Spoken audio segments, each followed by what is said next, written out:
Olá, como está você que nos acompanhou durante todo este ano de 2020? Chegamos ao final. Um ano com muita informação, um ano que nós dedicamos a você, porque estamos aqui diariamente, semanalmente, em formatos podcast ou podcast, para levar até você a informação que acontece na capital do poder. Afinal de contas, Brasília não para, e até neste final de ano ela continua efervescente, como gosto de falar. E sempre aqui, junto esta trinca de jornalistas, analistas, enfim, um pouco do que nós sabemos fazer, que é levar a informação de Brasília até você. É o que estamos fazendo. E hoje, num momento especial, porque estamos fazendo uma retrospectiva deste ano de 2020. O nosso conteúdo, sempre que é uma parceria do Grupo Imagem e Credibilidade com o Jornal de Brasília, o nosso grande parceiro e também o grande jornal da capital do país, nos permite agora chegar a você com um balanço geral, sempre com o olho muito focado na consequência da política. Afinal de contas,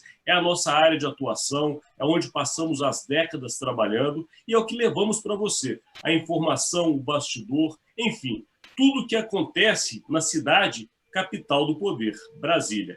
E este ano de 2020, um dos assuntos que mais foi falado, claro, além da Covid, que estará presente na segunda parte desta retrospectiva e que você deve acompanhar, porque dividiremos a primeira parte com assuntos mais relacionados à política e a segunda parte, que também terá política, mas será mais relacionada à vida comum de todos nós, à vida do cidadão.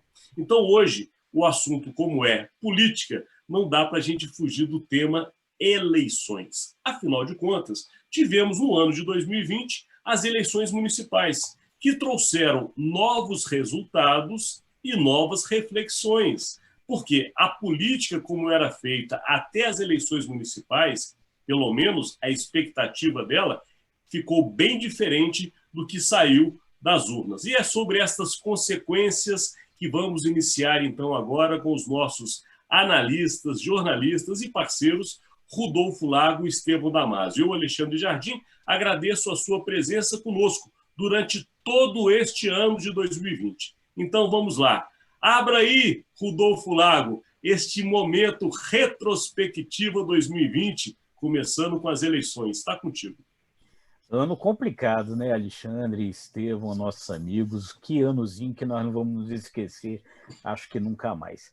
Mas vejam só, eu acho que tem uma coisa do ponto de vista político, Alexandre e Estevão, que um pouco resume, né, tudo o que se deu, né?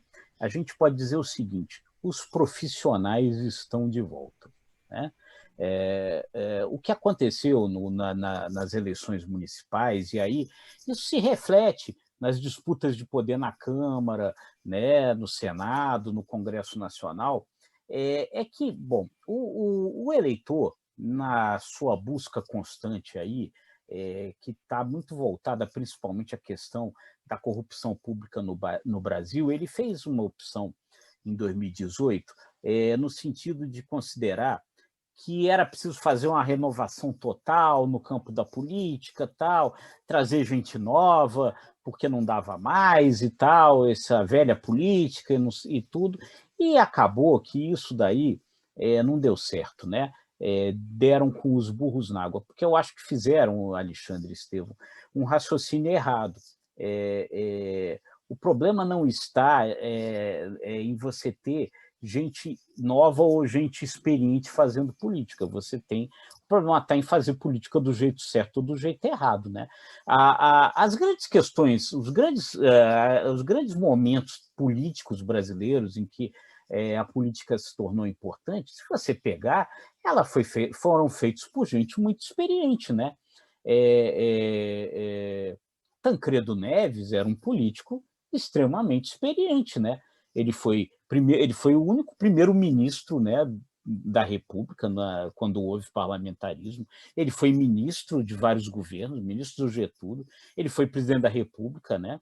Ulisses Guimarães, puxa vida, uma vida inteira, né, na Câmara dos Deputados, né?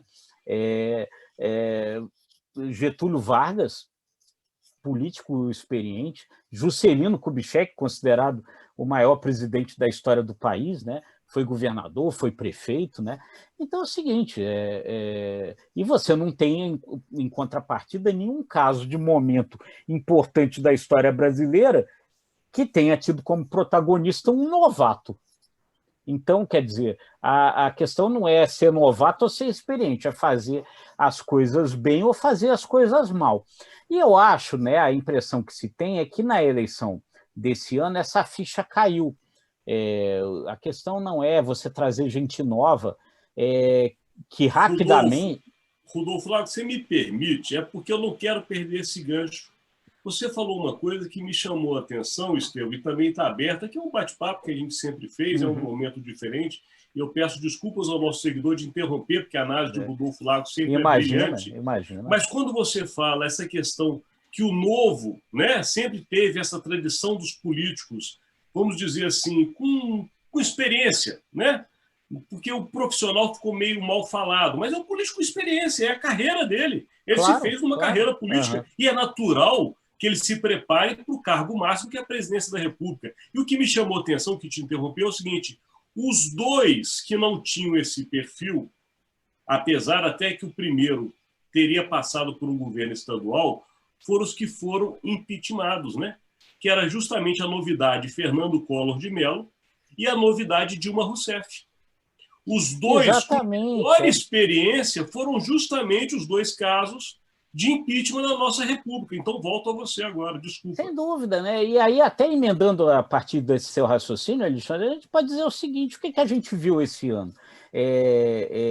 Um político desses novos, né, que tinha surgido agora, o governador do Rio de Janeiro, Wilson Witzel, está respondendo o processo de impeachment no Rio de Janeiro, né? Ou seja, a única coisa que parece que ele aprendeu rapidamente a fazer, né, foi a desviar dinheiro, né? Então, quer dizer, o que ficou claro, né, é que ser novo não necessariamente significa que você vai ser honesto, né? E ser velho não significa necessariamente que você é desonesto, né? Então, eu acho que esse me parece que o grande resumo que a gente pode ter, né? Dar lições desse difícil ano de 2020 no campo da política, né? E aí eu acho que a gente pode daqui seguir, né? Essas eleições, vocês avaliarem um pouco. Essas eleições municipais, elas trouxeram grandes lições, sim, né? Primeiro, isso que você falou, Rodolfo, chancelado pelo Alexandre, novidade nem sempre é uma coisa boa, né? Novidade traz também vícios, traz mazelas. O Wilson Witzel é o grande exemplo disso, né? Se há 2 anos, nas eleições majoritárias, ao que tudo indicava, né, a população tinha se desiludido com a esquerda, né? O prazo de validade da direita, da nova direita, digamos assim, foi muito curto, né? Perdeu muito rápido o encanto perante a população. Isso ficou claro nessas eleições. Um dos grandes derrotados, entre aspas, se não derrotado, mas com um grande desgaste, foi o próprio presidente Jair Bolsonaro, que errou feio, né? Mesmo sendo aconselhado, pelo menos no primeiro turno, a não abraçar candidaturas, ele o fez no eixo Rio-São Paulo, né? E perdeu nas duas, perdeu feio, né? Isso desgastou muito a imagem, o condão de Jair Bolsonaro. Em contrapartida, novas forças, aí sim, de esquerda surgiram. O PSOL não teve um desempenho extraordinário em nível nacional, mas o fato de ter colocado Boulos no segundo turno, na cidade mais importante do país, o credencia como uma das grandes lideranças de 2022, em contraponto ao Partido dos Trabalhadores. Outra legenda que saiu derrotada, não conseguiu fazer um prefeito de capital esse ano. Então, eu acho que, para uma união de centro-esquerda, o Boulos não pode ficar fora da mesa de negociação. E o PT, teoricamente, também, com o resultado do pleito municipal esse ano, perde um pouco o encanto e a força para exigir, por exemplo, ser sempre cabeça de chapa. E são algumas lições que a gente extrai desse processo eleitoral deste ano. Eu acho bem interessante, Estevão, porque você lembrou alguns fatos, já vindo no raciocínio também da análise do Rodolfo Lago, que é o seguinte, de fato, a política ela necessita de mudanças, até por isso a democracia, né, impõe eleições regulares a cada 4 anos. É justamente a necessidade de alternância do poder. Mas voltando um pouco atrás da história da velha política, que foi o grande discurso que elegeu o atual governo, a velha política, como lembrou o Rodolfo, não tem nada a ver. O que tem que ser colocado é se é a boa política, ou seja, se é velha ou se é nova, não interessa. Interessa se é boa ou se é ruim. Quem a pratica é que interessa para nós como cidadão. O que não pode ter é o velhaco, né? O velho pode. O velhaco, que é aquele espertalhão, é que não dá para ter. Agora, dentro dessa lógica, Estevão e Rodolfo, puxando para as eleições municipais, vamos aproveitar, né? E vamos fazer também uma geralzona, porque, de fato, o Brasil, como você lembrou agora, Estevão, projeta para as eleições de 2022, né, Rodolfo? E saiu, de fato, um quadro das eleições municipais com algumas figuras que viraram protagonistas, né? Podemos dizer, inclusive, em Belo Horizonte, o prefeito reeleito Alexandre Calil ganhou uma notoriedade no Brasil. Ele vem de uma legenda que tende a crescer para as eleições de 2022, né? Nós temos a figura do Boulos, que você lembrou muito bem, se tornou um ícone da esquerda. Nós somos de uma geração que vimos o Lula sendo um grande ícone da esquerda, e agora, de fato, a esquerda está buscando novos protagonistas, né, da sua frente. Enfim, muita coisa está sendo mexida, e eu queria voltar para Rodolfo. Como é que você enxerga aí, Rodolfo, o ano de 2020 já com esse olhar para 22? Olha, Alexandre e Estevão, nossos amigos, a impressão que se passa é que o eleitor, agora nas eleições municipais, apontou claramente que quer um outro caminho, que é um novo caminho, né? Os dois partidos, ou as duas forças políticas, né? Vamos dizer melhor, as duas forças políticas, uma vez que o Bolsonaro está sem partido. As duas forças políticas que polarizaram as eleições de 2018, elas foram muito mal nessas eleições municipais, né? Os candidatos que o Bolsonaro apoiou deram com os burros na água. E o PT, como até lembrou o Estevão, não conseguiu eleger nenhum prefeito de capital. Isso daí, para mim, aponta claramente que o eleitor está querendo, está buscando uma solução nova para as suas questões políticas em 2022. O grande problema, né, ainda me parece, Estevão e Alexandre, o processo de viabilização dessas novas candidaturas, né?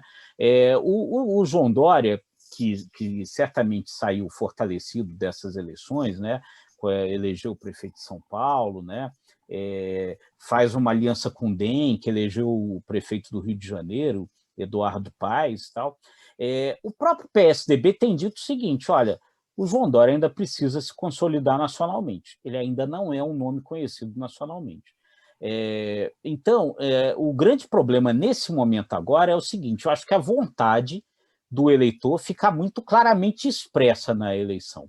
Agora, dizer exatamente quem é que vai, o nome que vai se beneficiar disso, ainda é muito complicado, ainda está meio cedo, porque aí, enfim, Bolsonaro e Lula ainda são os nomes aí que o eleitor do país inteiro conhece.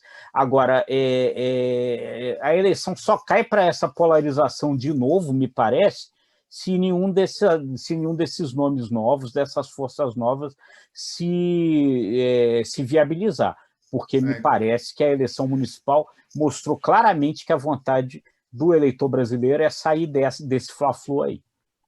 O desafio do Dória realmente é se tornar viável nacionalmente. Ele tem que sair desse mundinho fashion elitista de São Paulo. Ele passa a imagem da almofadinha do elitista.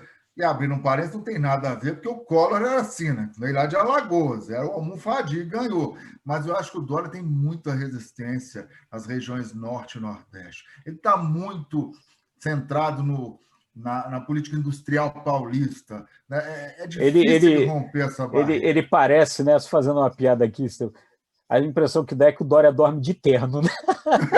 Exatamente. E de gel. É difícil. E isso para o marqueteiro não desconstruir, Mas recriar um Dória mais popular é uma tarefa dificílima, né? Muito difícil. Mas eu concordo com esse cenário traçado pelo Rodolfo aí. O melhor dos mundos para o Bolsonaro é realmente uma polarização, né? Ele quer ter se ele pudesse ter o Lula como adversário, é o mundo perfeito.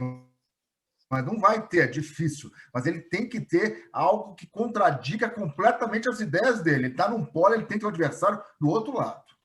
Vocês chamaram atenção para um ponto que eu fiquei aqui raciocinando, que é o seguinte: o grande temor para as próximas eleições, e que essa eleição, como vocês bem disseram, projeta esse desejo do eleitor de alguma coisa diferente desses dois polos que hoje estão aí na disputa, isso ficou muito claro, é que apareça um candidato, voltando ao passado Fernando Collor, que se encaixe no desejo popular. O que eu quero dizer com isso? Que, ao invés de nós termos um candidato que se molde uma liderança conhecida, como aconteceu até com Lula, o Lula teve que modificar um pouco o que ele era para ganhar em 2002. O Fernando Henrique, da mesma forma, em 94 e 98. Já o Collor, não. Criaram um estereótipo do candidato ideal e colocaram o Collor... Exatamente, uma super caçador de Marajás. Isso, e colocaram o Collor dentro deste figurino. E quando ele virou presidente, nós descobrimos que o figurino não correspondia ao personagem. E aí a questão deu um problema imenso. A Dilma foi o mesmo caso. Vendeu-se um figurino que não correspondeu à personagem. Então esse é um grande risco que nós devemos pensar para 2022, para que não tenhamos um candidato que tente entrar no figurino que deseja o eleitor, mas que na prática se transforme em outra coisa que a gente realmente não esperava. Esse é um risco que o Brasil já correu e a gente tende a correr novamente. Agora, vamos voltar para o nosso agora momento atual, porque o governo federal, neste ano de 2020, fez uma guinada política também impensável. Começamos o ano de 2020, né, Rodolfo Lago? Com os ideólogos, com aquela turma toda, Weintraub e mais um monte de gente aí forte, tinha até manifestações na porta do Supremo, tochas acesas, coisas assim impressionantes. E chegamos ao final do ano com o Centrão comandando o governo federal, inclusive ditando as próximas presidências das casas, que também trataremos aqui. Então volta você também, Rodolfo Estevão, para comentar agora este ano de 2020 na visão do governo federal. Está contigo, Estevão. Aliás, com o Rodolfo, vamos lá, tanto faz, estamos juntos. Vai lá, Rodolfo. Então tá. Não, assim, eu acho que a gente volta aqui de novo para aquilo que a gente falou lá no começo. Os profissionais estão de volta, para o bem e para o mal. A gente falou ali que não necessariamente o fato do cara ser um veterano significa ser um mal político, né? Mas, enfim, tem, como bem disse o Alexandre, os velhos e os velhacos, né? E essa turma aí do Centrão, né? Enfim, vamos lá, vamos adiante. Mas o fato é que é isso, né? De novo aí, você vê um retorno dos profissionais. O Bolsonaro, o que aconteceu, né? Num determinado momento, mais para o início do ano, Bolsonaro parecia estar muito seduzido pelo discurso e pelo seu grupo mais ideológico, e aí ele deu algumas demonstrações de que ele poderia ultrapassar a risca da democracia, né? Instigado por esse grupo ideológico, ele começou a dar algumas demonstrações, fazer alguns discursos de que ele poderia ali começar a se voltar contra os demais poderes, contra o Congresso, contra o Judiciário, estimulou que esse grupo fizesse manifestações nesse sentido, a história das tochas aí que lembrou o Alexandre. E aí, gente, tem uma coisa, a gente já falou aqui algumas vezes, né? E aí é sempre bom voltar ao velho Montesquieu, francês lá, que estabeleceu essa questão que é clara nas democracias, que é o equilíbrio entre os poderes, né? O famoso sistema de freios e contrapesos. Quando um poder extrapola, os outros poderes entram para contrabalançar, para equilibrar isso. E aí, Congresso e Judiciário, sentindo esse risco, entraram ali para fazer esse equilíbrio, e aí o Bolsonaro começou a se sentir ameaçado, né? Dezenas de pedidos de impeachment caíram na gaveta do Rodrigo Maia, que até o momento está arquivando, mas faz questão de dizer, ó, os processos estão aqui. Então, sabe, siga no seu caminho aí, respeitando os seus limites. E o presidente Bolsonaro, em determinado momento, aí sentiu que o negócio podia pesar para ele, né? E aí o que é que ele fez? Ele meio que abandonou, colocou um pouco de lado esses ideólogos, ele percebeu claramente o seguinte: esses ideólogos não vão abandonar ele, porque esses ideólogos vão abandonar ele para ir para onde? Vai para onde? Vão para onde, né?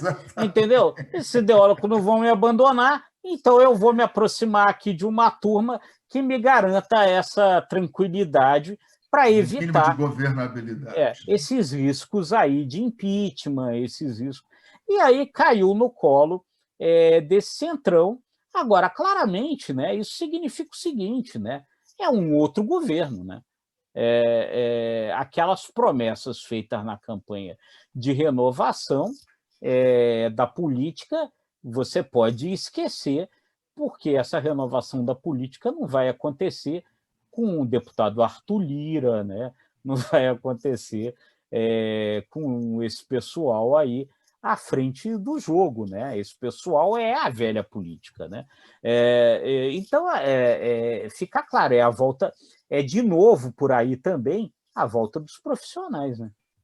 Retrospectiva 2020, imagem e credibilidade. Agora vamos, então, a Estevão Damasio.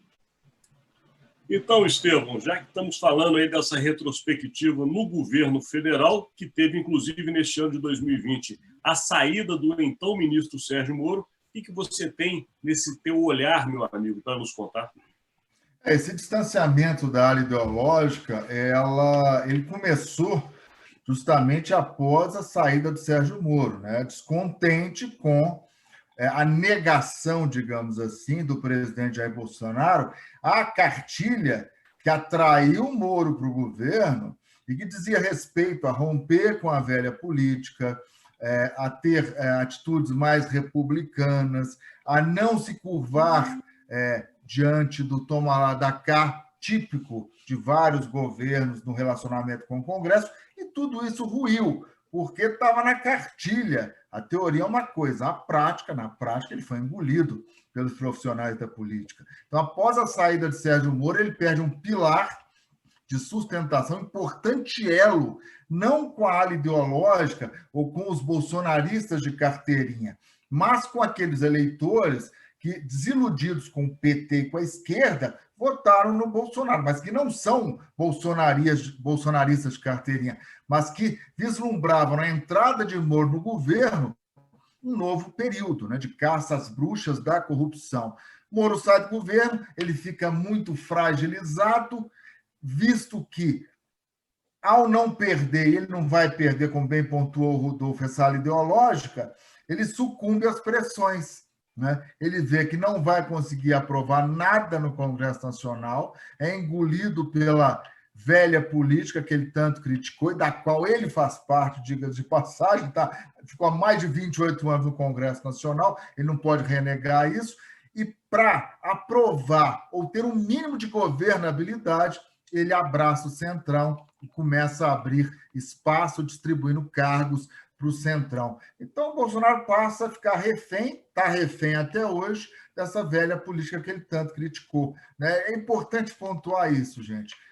A cartilha do Bolsonaro fez com que ele chegasse ao poder, mas a prática acabou fazendo com que ele sucumbisse às pressões naturais de um processo político no Brasil, onde o legislativo tem muita força e onde o legislativo pode jogar a areia, né, no mingau do presidente da República, como vem fazendo. E você, Estevão, lembrou bem, já na sequência, inclusive, também da análise do Rodolfo sobre o governo federal, que é essa questão da presença do Centrão. Porque justamente essa necessidade que o Rodolfo lembrou, quando chegaram os processos de impeachment, do presidente ter uma base forte, e você muito bem também pontuou que esta base, essa necessidade surgiu justamente após a saída de Sérgio Moro, fez com que hoje o Congresso Nacional caminhem para ter presidentes em suas duas casas que podem ser parte desse centrão. Pelo menos é a construção que está se fazendo, né, Rodolfo Lago?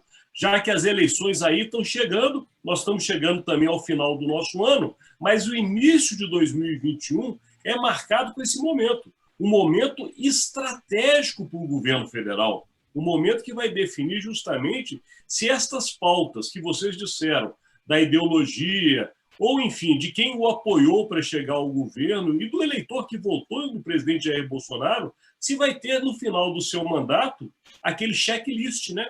Vamos ver, o senhor fez isso, o senhor prometeu, mas isso aqui deu certo? Isso, para acontecer, vocês sabem, depende do Congresso Nacional. E aí a gente chega neste momento, eleições nas mesas diretoras, Câmara e Senado. Rodolfo Lago, o que nós temos em 2020 para projetar para 2021 com relação a esse assunto? E aí vocês veem, né, que essas coisas elas acabam se misturando, elas ficam meio imbricadas, né? O Sérgio Moro, né, voltando ao Sérgio Moro, sai do governo denunciando que havia uma pressão do presidente Bolsonaro para interferir no comando da Polícia Federal.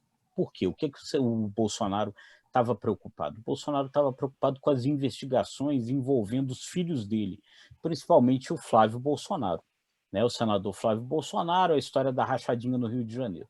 E agora, quando a gente está discutindo aí a questão dos comandos aí da Câmara e do Senado, esse negócio está no jogo novamente, porque ele tem lá processo no Conselho de Ética do Senado, né, em curso. E aí, então, o Bolsonaro quer ter ali os comandos da Câmara e do Senado, entre outras coisas, para também tentar ter o controle dessa situação. Essa história do Flávio Bolsonaro, da denúncia do Sérgio Moro, ela esquentou quando o Sérgio Moro saiu, deu uma esfriada depois e agora, nos últimos dias, voltou a esquentar de novo, né? Quando surgiram documentos dizendo que a ABIN teria ajudado na defesa do Flávio Bolsonaro. E é no meio desse processo que vai acontecendo a questão da sucessão na Câmara e no Senado. No Senado, o governo tentando fazer uma articulação, e quem assistiu o JBR News de ontem viu bem isso aí, ser muito bem explicado por uma apuração aí do Alexandre Jardim, que o governo tenta emplacar ali na presidência do Senado, o senador Jaime Campos, que hoje é o presidente do Conselho de Ética, para tentar arquivar o processo contra o Flávio Bolsonaro. Agora, de novo, aí a gente também tem ali os reflexos das eleições municipais, né? Aumentando a força de partidos como o DEM, como o MDB, e essa coisa tentando ali, de alguma forma, se refletir no comando ali, na questão do comando da sucessão da Câmara e do Senado. O presidente tentando eleger alguém do Centrão, nas duas casas, o Arthur Lira na presidência da Câmara e essa articulação em torno do Jaime Campos no Senado, e esses partidos, DEM e MDB, tentando ali obter esse comando. E pode acontecer aí, viu, Alexandre Estevão, uma coisa que pode ter um reflexo importante para 2022, porque o que aconteceu, especialmente na Câmara? Partidos de esquerda se uniram ao centro, né, em torno do nome do presidente da Câmara, Rodrigo Maia, para derrotar o Bolsonaro. Se essa articulação der certo, ela pode, de alguma forma, se projetar para 2022. Pode haver aí um jogo, vamos ver como é que esse jogo se desenvolve, um jogo no qual essas forças políticas se convençam disso, né? Que, nesse momento, o mais importante é derrotar o Bolsonaro e derrotar essas coisas que ele representa, que, de alguma forma, ameaçam a democracia. E aí, talvez, esses partidos guardarem nas suas geladeiras ali as suas questões menores em torno desse projeto maior. Vamos ver o que acontece na Câmara primeiro, se esse jogo, de fato, ele evolui, se de fato ele termina na construção de uma candidatura única dessas forças todas, para ver se isso se projeta aí para frente, né? Nós estamos aqui fazendo projeções, nós lembramos a você que nos segue, nos ouve e nos acompanha que este conteúdo é um conteúdo diferente do que nós fazemos normalmente. É um conteúdo de final de ano. Então, nós estamos fazendo uma retrospectiva de 2020, que é dividida em duas partes. Hoje, nós estamos falando das questões políticas, do que afetou a política no Brasil, principalmente com as eleições e todo o curso dentro do governo federal, do Congresso Nacional. E faremos a segunda parte mais focada em outros assuntos, como o judiciário, a Covid, as questões que envolvem os militares. Lembrando a vocês que este conteúdo vai ficar rodando. Até o dia 3 de janeiro, esses serão os conteúdos do Imagem e Credibilidade em parceria com o Jornal de Brasília. Então, não se assuste, porque você terá 2 conteúdos tratando de assuntos que têm relação entre si, porém separados. E ficarão do dia 25 de dezembro, que é justamente o dia de Natal, até o dia 3 de janeiro, que é o domingo que antecede a semana, digamos, de trabalho do próximo ano. E nós estaremos, apesar de ausentes, presentes aí com este conteúdo para você. E aí, Estevão Damasio, falando de Congresso Nacional, aliás, um Congresso, né, Estevão, que não votou quase nada em 2020, mas está preocupadíssimo, como o Rodolfo colocou muito bem, com as eleições e com as sucessões para 2021. Está contigo. O pragmatismo agora é levado ao pé da letra, né? Nós já citamos passagens do Maquiavel, onde ele destaca que não se afaste do bem, mas, se necessário for, recorra ao mal. Então, todo mundo está recorrendo ao mal para manter o poder, né? O Bolsonaro está cada vez mais dependente do Centrão, porque sabe que ter o comando das duas casas não é novidade, é estratégico, fundamental, eu diria, para alimentar o sonho dele de se reeleger em 2022. Ter o comando das duas casas significa impor pautas, barrar temas que, porventura, possam desgastar o Planalto. Não ter o comando dessas duas casas é enfrentar muitas dificuldades e cada vez mais estar dependente do bloco ideológico do Congresso, dos partidos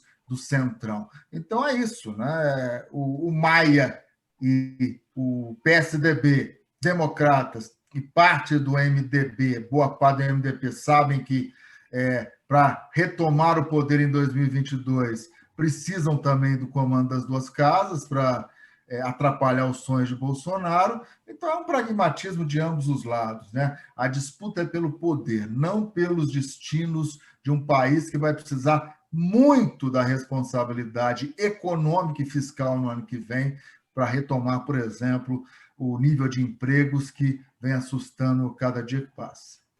Disse muito bem, Estevão Damasio. 2022 passa por 2021. É isso aí. Mas aqui, como é uma retrospectiva de 2020, e nós estamos chegando ao final, eu proponho que nós três façamos o que muitas vezes o nosso seguidor nos pede. Porque quem nos segue vê a nossa análise, o conhecimento que nós levamos através do que vivemos na política, como um balizador, muitas vezes o norte, para ele entender o que está acontecendo nessa Brasília, tão confusa de se entender, até para nós que estamos aqui diariamente trabalhando.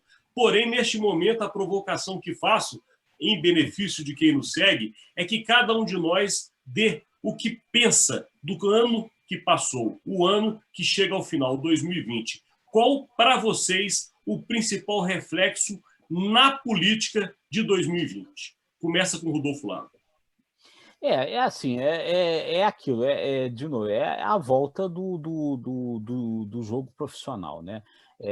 A ruína da ideia de que era possível fazer uma renovação total na política, colocar novos nomes, novas ideias. A política, ela é a mesma, a política, assim como a comunicação, como a gente faz, ela é a mesma, né? Podem mudar os partidos, podem mudar os veículos, podem mudar a forma de se fazer, mas a forma de se fazer é a mesma, seja na comunicação, seja na política. Eu acho que essa é a grande lição desse ano complicado, desse ano difícil, né? E a outra lição importante, só querendo emendar aí, importância do trabalho da gente, né? Importância do jornalismo, importância da comunicação de qualidade, né? Para desfazer mentiras, fake news, né? Nesse momento importante em que a vida da gente esteve em jogo, isso ficou claro, né? Que era essencial. Bem lembrado, Rodolfo Lago. E você, Estevão Damasio, qual a sua reflexão deste ano de 2020 na política do Brasil?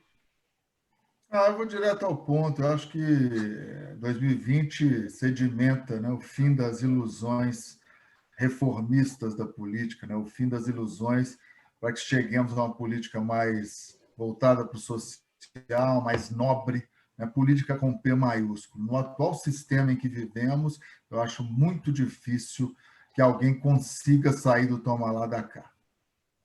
Perfeito, Estevão. E a minha reflexão de 2020 no olhar da política é que a política tem que se preocupar mais com o cidadão. O cidadão deu um recado muito claro nas eleições, principalmente as municipais, de que, de fato, a preocupação com o seu bem-estar passou a ser contada, mais do que os benefícios e as benesses. E, claro, tem um peso altíssimo em qualquer governo, mas a questão da Covid deu uma lição na política, de que, se de fato os governantes não olharem mais diretamente para o problema que afeta o cidadão, que nada mais é do que o eleitor, ele não continuará nesta mesma política. Portanto, a transformação, de alguma maneira, começou, é a reflexão que faço. Chegamos ao final. Lembrando a você, esta é a primeira parte apenas. Teremos a segunda parte e nela trataremos do judiciário em 2020 e de tudo que envolve, obviamente, este poder. Também a questão infeliz, mas que vivemos, que é a Covid-19 e também tudo que nos afetou em 2020, com consequências para o próximo ano, e também questões relativas ao que está aí ao redor do poder, como, por exemplo, o setor militar, que tem falado muito alto neste final de ano. Então, continue conosco, porque temos a segunda parte da retrospectiva 2020 do Imagem e Credibilidade, em parceria com o Jornal de Brasília. Esperamos vocês, hein? Estamos aqui, mas esperamos você na segunda parte. Até! Tchau, pessoal.